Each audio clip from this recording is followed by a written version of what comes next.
begin with Once Upon a Time. So can we all start the story together? Yes. Ready? Once upon 3.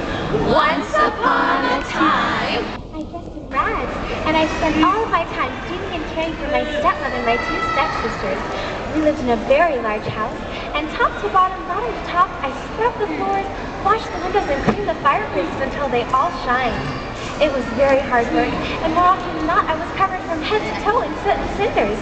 In fact, that's how I got my name, Cinderella. My stepsisters were not always nice to me. In fact, sometimes they were quite mean. One of them was named Anastasia, not a very pleasant person. Cinderella, clean my room. And the other was named Drizella. Cinderella, where's my breakfast? Oh yes, they were both very hard to please. I'm sure none of you ever behaved like that. Well, one day an invitation arrived at our house. But it wasn't just any invitation, it was an invitation from the king himself. By royal decree, every eligible maiden in the kingdom shall attend a royal ball in honor of the prince. Okay. Oh, how I long to go to a royal ball to be a handsome prince and fall in love. My stepmother told me I could go if I finished all of my chores and had a nice dress to wear. So I worked very hard to get all of my chores done. And as she did that, her little mice and bird friends helped to sew and finish her ball gown. Oh, I was so happy. My little friends were so thoughtful and kind. But when Cinderella's stepsisters saw how nicely she was dressed, they tore at her gown and they broke off her necklace. I tried not to be a stupid as I watched them go off to the ball together. But it seemed that my dream would never come true. So I ran out to the garden and I cried and cried. And then something strange began to happen. The stars began to shiver and a voice said, "Dry those tears. You can't go to the ball looking like that." But who do you think that was?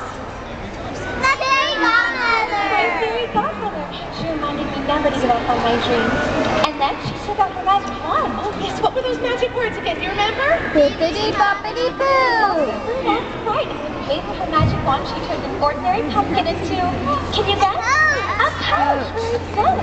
And then she turned my 4 white mice into 4 White horses. But oh, my dress. I couldn't be looking like that. So with the wave of her magic wand, patterned Razzle became a beautiful ball gown. Oh, and on Cinderella's feet, what magically appeared? Glass slippers. Delicate glass slippers such as I'd never seen before. At last, I was all ready to go to the ball. But before I left, my fairy godmother warned me that the magic would not last forever. The spell would end when the clock struck 12. Very good, but for now, everything was a wonderful dream come true. So off to the ball we went.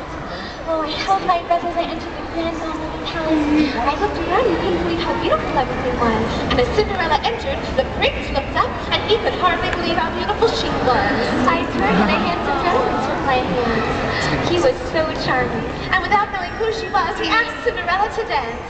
So this is love, so this is love, so this is what makes life divine. I'm all alone, and now I know the key to all heaven is mine. We twirled around the grand ball together, and he never left my side the whole night long. And as the hours passed, we fell in love. But time passed so quickly, I completely forgot what my fairy godmother had told me. And that's when I heard it. So everyone all together, let's do the sound of the big giant clock. Ready? Bong! It was the clock striking midnight. Bong! I had to leave right away before the spell ended. Where's she going? Bong! My beautiful gown would turn back into rags. Bong! So I said goodbye and left as quickly as I could. Oh, wait, please wait! Bong! I heard his voice calling after me. Come back! Bong! But I couldn't stop. Wait, please! Bong! I fled down the stairs of the palace. Bong! I lost one of my glass slippers on the way. Wait! Bong! But I had to leave it behind. Bong! I couldn't go back for it. Bong! I ran to the coach and we raced all the way home. Bong! And just as the clock struck 12, the spell was broken. And that beautiful carriage turned back into a Pumpkin. yes, and those elegant horses turned back into little tiny Nice. Exactly good, and I was back in my tattered rags just as before. Oh, I put the mice notes something on one of Cinderella's feet. Looky, Cinderella. Well, what was it? Slipper. On my foot was one glass slipper. It was a keepsake of my magical evening, and I thanked my fairy godmother with all of my heart. The next morning, the prince announced that he was to marry the girl who had lost the glass slipper. So he sent the Grand Duke out into the kingdom to find the young maiden whose foot fit the tiny shoe. Oh, here's the little shoe. Let's just take a look and see. Oh, very close indeed. But you see, this is a very magic shoe. It can only fit one girl, and the prince knew that she was the girl of his dreams. Yeah, Soon I Cinderella's know. stepmother realized You have to that wait, she was honey. the prince You have he to was sit looking down, for. okay? So Now stand she up. locked Cinderella in her room. Oh, I couldn't get out. But then just in time, my little mice found the key. So I ran down the stairs and called out, please wait. May I try it on? Well, just as the Grand Duke turned to Cinderella, her stepmother tripped him and the shoe fell into tiny little pieces. But I still had the other slipper with me. I slipped it on and everyone could see that it fit perfectly. And we returned to the palace in a splendid coat. And when the prince saw her again, he was overjoyed and he asked Cinderella to marry him. And I said You yes. have to wait, We were married Audrey. in a beautiful ceremony, and even my little mice were invited. I finally found true love and all of my dreams come true. And from that day we all lived happily ever after.